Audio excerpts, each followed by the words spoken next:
Hello there, my fellow gnomes. It's Gnome Code, and I'm back with a super cool video for you all. You know what we're doing today? We're going to be making a Roblox game using AI, and we're going to see how it compares to a professional game developer. Me!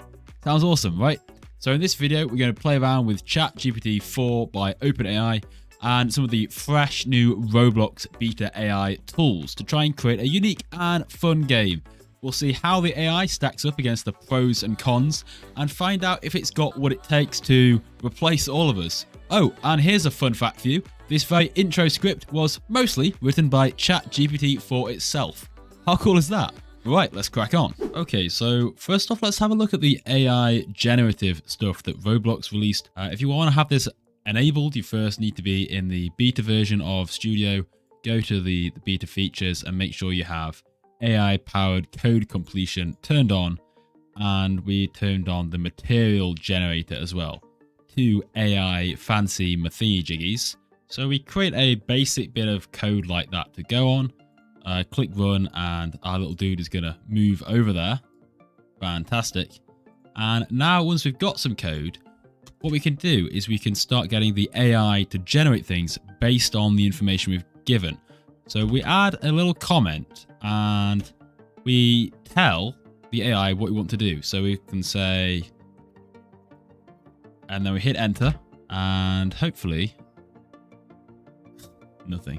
Okay, sometimes it doesn't like it if it's a bit long, too many instructions. So we remove the and we'll try again. We'll hit enter. Sometimes it makes it a bit easier to understand if you move certain things. There we go. We have a bunch of code, which is all commented out at the moment. So if we hit the tab, then it instantiates it, makes it real, and it's done what we asked it to do, and then it's created a bunch of frankly garbage code that we didn't ask for. I don't know why it's done this. So yep, it's generating a random destination. It's generating a random one on the y-axis as well, which isn't necessary because we can't move up into the air. And then it's just waiting rather than using the move to finished, which is a bit of a shame because if it's going to take more than 5 seconds to reach the destination, it's just going to go back around the loop. So that's not quite right. But then what's it trying to do here? It's setting the root part and collisions to false, waiting a second, destroying the parent of this script, which in this case is workspace. So good luck trying to destroy workspace. And then it's going to disable the script. Then it's going to destroy the rig. And then it's going to change the time of day and the brightness. What is this trying to do? This is ridiculous. Okay, we'll remove all of that. But this bit makes sense, at least. So we could run this. And he'll walk one way for 5 seconds. And then he's going to walk to a new destination, which just happens to be in front of him again. But there we go, and he changes back again. Let's try and do something a little bit different then. Let's say, okay, let's have a look. So humanoid.changed. If the walk speed changes, then change the walk speed. Well, that's not going to do anything, is it? That's a catch-22.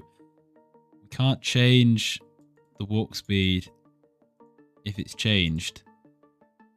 And if the root part touches anything, then we're going to kill the humanoid. And if he dies, then we're going to make the material of the decal to neon. This doesn't make any sense.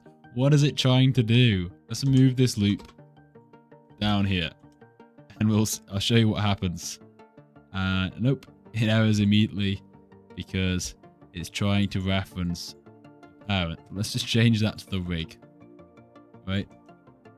Already got a variable. Don't need to say script.parent. So he moves and he just keeps moving at the same speed because the humanoid property isn't changing. So the walk speed isn't going to change. Right, that's very strange. How about we try and do something a bit different? How about we create a part? Between the size of the part in a loop. Right, okay, so it's created... okay, well, it has created a while true loop, but it's not using tween service. It's using a for loop and then trying to change it like so. And then again, it's giving me a bunch of junk code. So we'll delete the junk code. Don't know why it generates that. And if we run this, where's our part? There we go. It does make it small and big, but it's not actually using tween service. So let's try again. Use tween service to make the part change size repeatedly. Okay, right, it's actually created a tween for us. It hasn't told the tween to play, but that's fine. I guess we didn't actually tell it to play, but we do that now. And if we run that, we've got the most pathetic tween that just tweens a single time because it's not actually doing it repeatedly, which isn't much good. It's not given all of the properties for the tween info. So we'd need to make the repeat count equal to -1 and reverses equals true. And then I'd have something a bit more like what I'm looking for. There we go. In and out. So that's the generative AI that Roblox have come out with. It's pretty interesting. It's pretty fun. I don't think it really lives up to what Roblox showed off in the video. I can't see this having too big an impact yet, but maybe it will be improved on. In fact, I don't doubt it will be, and maybe we'll be using it more to come. But at the moment, this doesn't really offer me anything at all. So next up, let's take a look at an AI that's a little bit more advanced, which is GPT. So I think we're going to start off by just asking for some ideas. Alien invasion. Okay, that's fun. That's apt, actually. How about alien invasion, but it's AI from the future? Maybe we should go with that idea.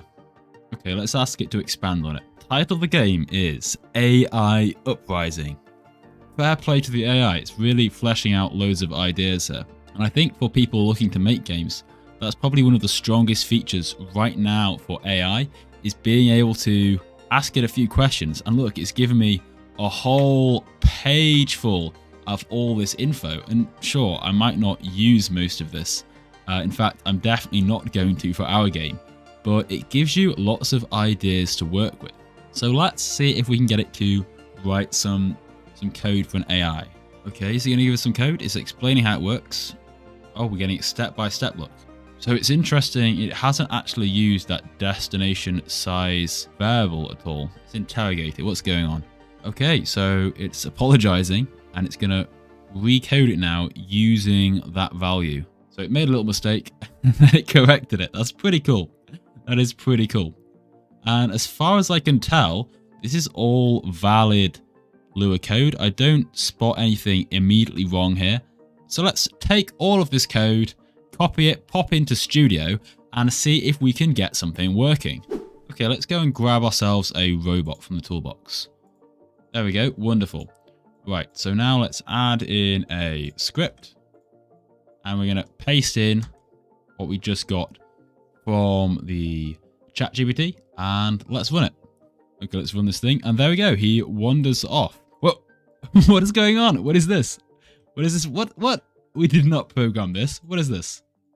Oh, wait, we left behind some scripts from the free model. That makes sense. For a second, I thought our AI was becoming sentient. So there we go. We can see he's moving about. We can double check the pathfinding is actually working. I'm pretty sure it is, but we'll just add in some walls very quickly. And there we go. He's going to walk towards our little green point over here. Now, what I would like to do is have our character animated. So let's ask if we can get the AI to animate it. And the next thing that we could probably do with is finding an animation for ourselves. Now, I haven't actually got a walking animation. Sure, I could grab the R15 animation, but let's see if the AI can do it for us. Nice. Okay, it's generating new code for us now using a animation ID, the default one. So I don't have to go off and find it. It's just going to write it all for me. Let's see if it works for us. And no animation ID. Sorry, no animation. That's interesting. We're going to have to figure out where this ID is coming from. open up the animation editor and enter in that animation ID. And there we go. So I think it's given us an R15 animation, but we've got an R6 character, which is fair enough because we didn't tell the AI that we were going to use a R6 one. So let's ask it for an R6 one. And here we go. There we go. We've now got our R6 walk animation. Now I've noticed there is some interesting glitching going on with that animation. And there doesn't seem to be any idle animation either when he stops.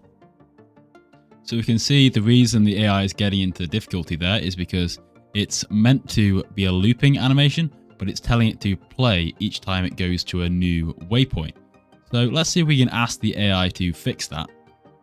There we go, an apology. That's what I was asking for, ChatGPT. Okay, so this time it's added in a check to see if the animation track is playing, or so if it's not playing, then it will play it. So that should fix that glitching. And it's given me a new ID for the idle as well. So we've got a new animation ID here for the idle, but it's still invalid. So let's try one more time. Okay, so here's yet another new code. Let's see if this one works.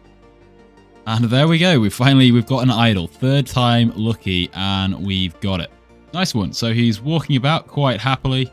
He's doing his little walking animation, and he's doing his idle when he gets there.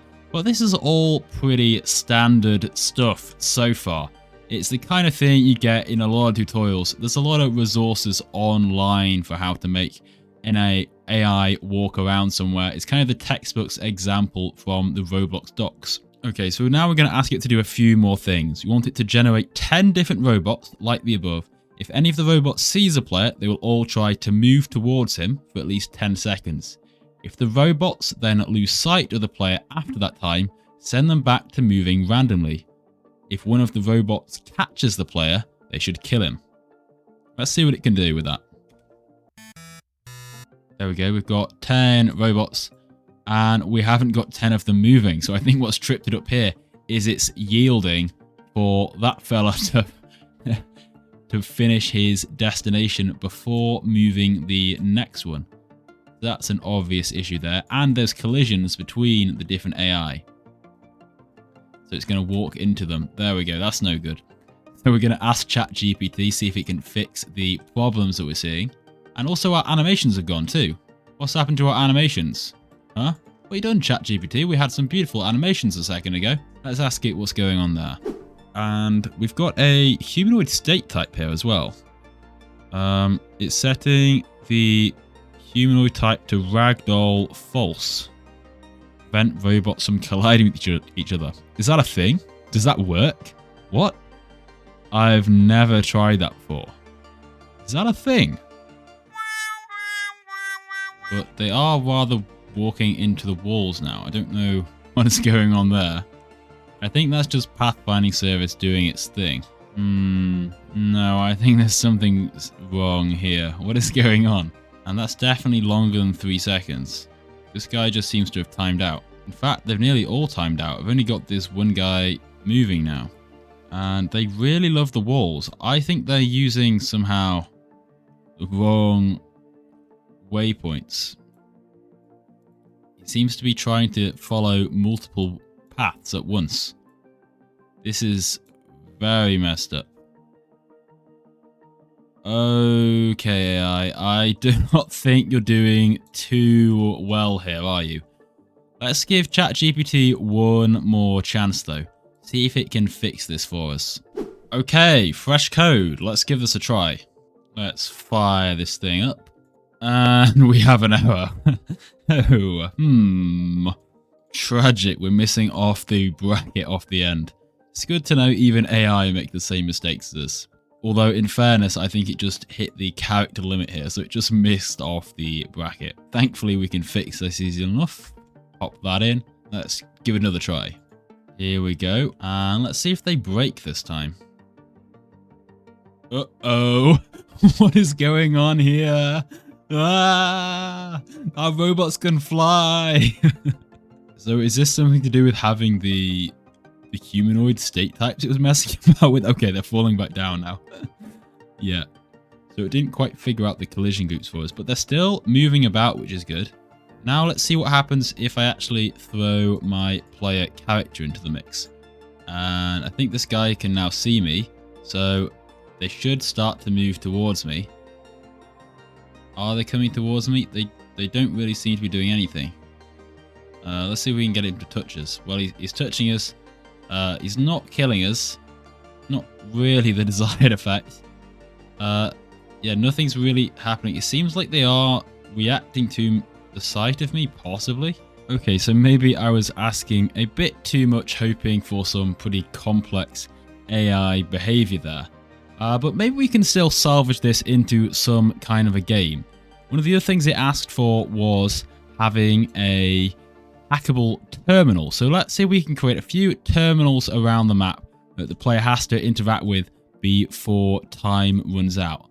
Okay, it's creating a remote event, so it's going to do some networking, presumably. I wonder if it's going to understand to create a local script as well. This will be interesting. It's using a good old click detector. I was kind of hoping it would use a proximity prompt, but again, it seems to favor the older stuff. Let's see if it's actually going to generate any client-side code for us. Oh, it's doing a teleport of the players now. I didn't ask for this, so it's kind of interesting the assumptions it makes, where it's saying, oh, well, this must be a round-based game, therefore we'll want to reset everything for you. I think this is really where a lot of the nuance in programming is. Because right now we're at this point where we've got this AI which can code, and it's really amazing. But as programmers, we don't just write code.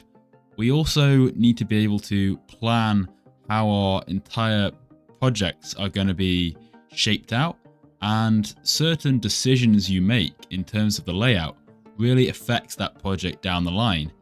And I'm not convinced what we have at the moment is capable of making those decisions. And so if you rely too much on this AI, I think at the moment in its current state, you're at risk of digging yourself into a bit of a hole. But let's get this code copied over and try it out. But I can already see one issue. It's expecting to find a label inside of the player GUI, right? And it's trying to say label.text. You can't just have a label inside a starter GUI. It's got to be inside of a screen GUI.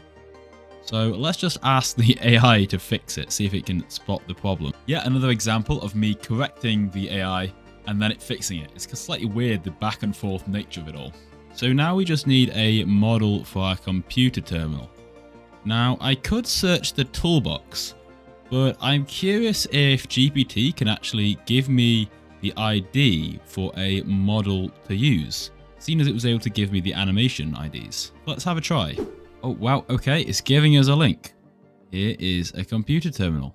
So let's see if this model actually exists. I get taken to a t-shirt for a robotic arm that has been moderated.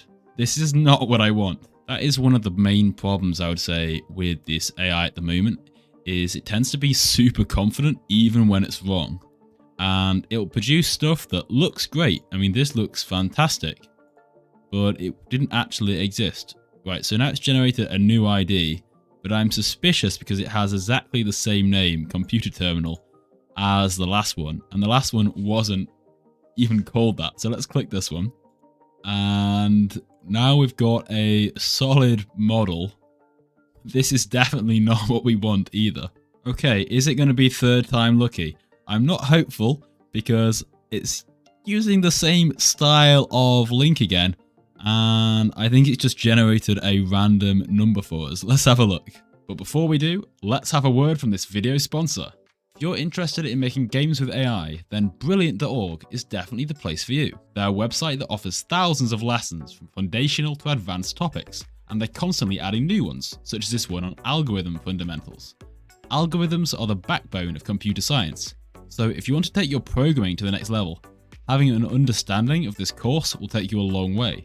You'll learn how to analyze algorithms, implement them, and optimize their performance. Who knows, maybe you'll even learn how to use some better logic than ChatGPT can generate, try everything Brilliant has to offer free for a full 30 days, visit brilliant.org/gnomecode or click on the link in the description. The first 200 of you will get 20% off Brilliant's annual premium subscription. So what are you waiting for? Head on over to Brilliant and start learning today. So, back to the video. So, where does the link go? This random thing from 2012. This is not what we want. Right, let's do it the old-fashioned way and just grab a model. Right, now we need to check if it works on the client. So, let's hit play. Okay, let's find ourselves a terminal. Here we are. We'll click it, and there we go. It's the hacking percentage is going up, so that works. And reach 100%, and there we go. The label disappears. We'll go over to the next one, and we can hack this one too. Let's see what happens if we go back to our previous one that we just hacked. We just start hacking it again. So there's not really any way of keeping track of which ones we've actually hacked. And when I told the AI I wanted a countdown, I meant a countdown for the whole game rather than to track which ones you have hacked. Interestingly, GPT seemed to kind of understand this because it started scripting a round timer, but it didn't really output the round timer into the game. Okay, so now I'm asking for a countdown to be displayed to the player along with how many terminals they've currently hacked. Alright, it's given us loads of instructions here. Let's see if we can follow it all. So that's all the code added, it told us to. We've got our new labels. Let's see if it works. Go to our terminal, click it. Hacking. And there we go. Hacked terminals, 0 out of 5. That is cool. So now we've got to find another one. Now, actually, hang on. That's not cool. It said 0 out of 5. Why doesn't it 1 out of 5? It doesn't seem to be adding to the number. That's weird. What's going on here?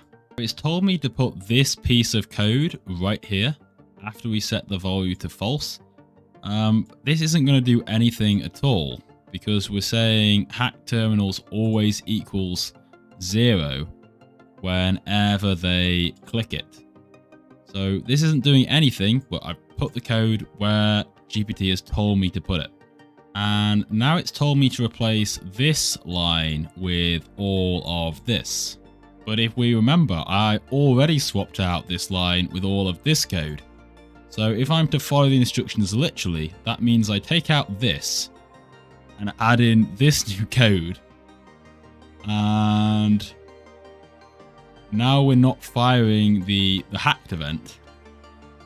And we've got this completely useless loop. I think it's getting confused here, but I'm going to follow the instructions literally. So now we have 2 events. This is getting very confusing, but I have followed the instructions as they've been given to me. So let's see. And the hacking progress updates as before. And we get hacked terminals 0 out of 5 again. If we hack the next one, it goes up to 1, so it is sort of doing something, and we can't hack the ones that have already been hacked. I'm not really sure why it switched up to this style of telling me to replace individual parts and replace some lines with others, as that's definitely made it really confused about exactly what the current state of the code is. I'm sure I probably could spend a lot more time going back and forth asking it to tweak this, but I think I'm probably going to leave this here. Now, there's one little AI tool that we haven't checked out yet, which is the material generator. So we could probably spruce up this world a little bit. If we click on one of these walls, and then normally we could select a material for ourselves, but instead we're going to click material generator, which brings us this little box here, and we can type in a prompt. So we've got these 3 different designs, and let's try this grey one. That's pretty cool. I like that. That's pretty cool. And then if we change the color of it, of course, it adapts as well, just like any material would. That's pretty cool. We can change the studs per tile. I think it was probably about right. And then I select all these parts. We have some much groovier looking walls. Now, next thing I want to do is change the base plate. So how about we generate a new texture? So we could say something like metal grill and see what it generates for us. There we go. That looks a bit jazzier. And then let's just add on a roof to the top. Let's try alien beeswax roof. Okay, we're getting a bit esoteric. We'll see what it can come up with. Oh, that is nice. I like that. That is very cool indeed. Okay, now we got some sort of walled area. That looks a bit like an actual place you could play. Let's just add in some lights. There we go. That's some pretty cool ambience. Adds to the sort of spooky AI alien theme that we've got going on. Admittedly, it's me that's added this part, but I think it was worth it. Let's give this a play. Okay, there we go. That looks pretty cool. We've got robots moving about. We've got these custom textures. We've got hack terminal 0 out of 5. And if we go and click on one of these, it does the hacking.